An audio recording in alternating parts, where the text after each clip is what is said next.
I have my issues with a lot of the CGI in the Muv-Luv, or at least I had issues with Schwarzenmarken in the first episode of Muv-Luv Alternative.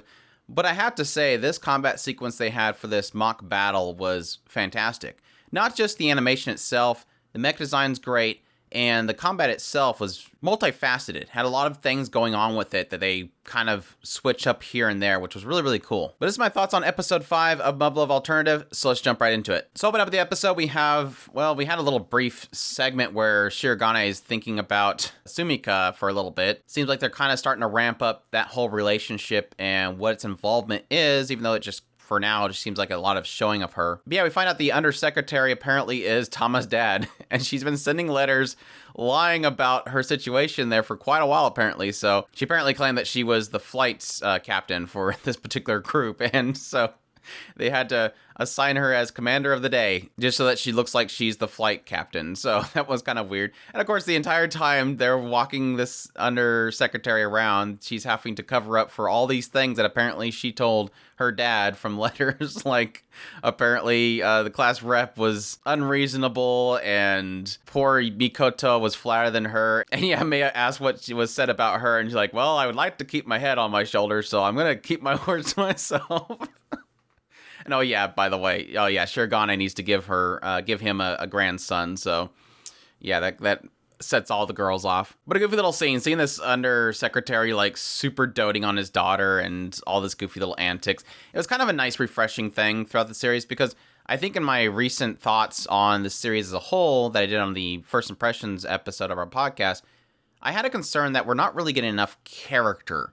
We're getting a lot of story, we're getting a lot of world, but we're not getting character. We're not getting to see these characters and get more about them. I think that's why Marimo was standing out so much in this recent episodes, because it was finally a moment with an actual character that felt like it was a connection. Following this, we get a brief shot with Shirogane having some sort of vision or dream of the shuttle apparently coming down and being shot.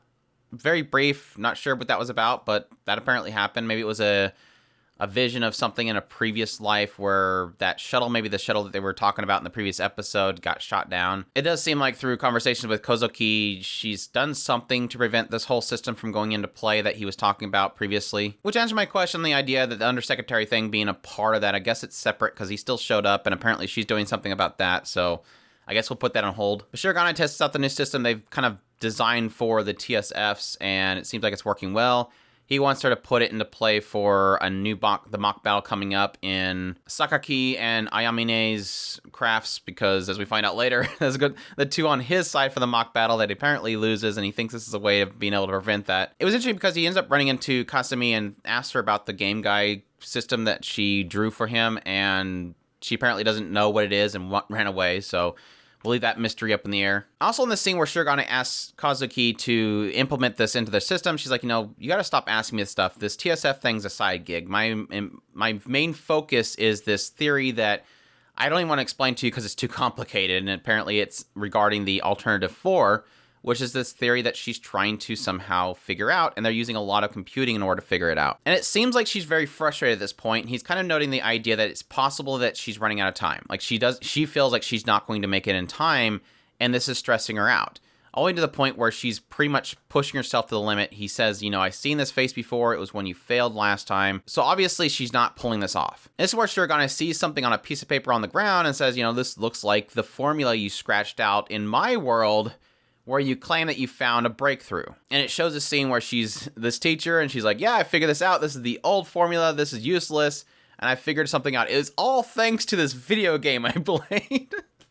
And I'm thinking to myself, this self from another world who's a teacher and plays video games is beating her at figuring out a formula. Now, granted, this kind of goes in the same play as that whole situation with the TSF and how they're essentially using video game mechanics to improve something in a militarized world, which makes sense because it's functionality and usability and accessibility versus, just militarized and tactful and system-based. But we're pushing on this crazy fundamental basis of parallel processing systems and all this kind of theorizing crap. And apparently her old standard world teacher self playing video games has figured it out. and not her. That's got to be a kick in the teeth. If I ever seen one, that's a kick in the teeth right there. But I guess that gives her a spot to start at. She's no longer kind of frustrated. She knows that she has figured it out. And I guess that's the positive thing in this whole situation, is that she seems like now she feels, okay, so one of myself has figured this out. So it's possible. It's possible for me as a person to figure this out. And maybe that having that as a basis, like this is the starting point which my other self evolved from. Maybe, I don't know. I'm thinking Shirogane, go get her a video game. apparently she needs to start playing video games. This is all just a pro video gamer message right here. This is gamer girl is a good thing. Gamer girls will save the world eventually. You wait, people. This is when we get another brief shot of Sumika. She's younger and she's crying about Santa not visiting her because she was a bad girl, and apparently Shirogane gives her a toy that is for good girls. I don't know. Again, we're just kind of teasing Sumika at this point. This is when we get our mock battle. Sakaki, Ayamine, and Shirogane versus Mitsurugi, Tamase, and Yoroi. And yeah, like I said, technically everybody on Shirogane's side has this new system, and they pretty much roll them with this, utilizing the ability to have these cancels, the ability to shoot while they're rolling, maneuverability, all these kind of things that they now have because of this new system gives them the upper hand, plus the fact that technically Shirogane knows that, you know, Tama is sniping from a distance, and so they know exactly how to get to her. Cheater. Like, you're cheating with a new system, and you're cheating with the fact that you know what's going on. But following this is another really interesting scene, because we have Jinjuji is essentially finally finding out about this whole new system. Apparently Kozuki has not been telling her a single thing, and now she's like, wait, you put this new system into our TSFs? Why wasn't I told about this? It's like, well, now you know. Kozuki's like, you know, look, we're gonna roll this system out for all 207th machines, so we're gonna be able to get this improvement in. It's obviously, this is a test bed. This worked out really well. You can see the example there. And while Jinjuji actually protests it, she's like, you know, this is part of my research. You know what I'm saying, right? And I think she's kind of implying the idea of like, look, you know, I'm working on Alternative 4. You're not supposed to ask any questions. I'm going to bundle this up with Alternative 4, so don't ask any questions and don't talk about it. So yeah, she's like, okay, yeah, sure, understood.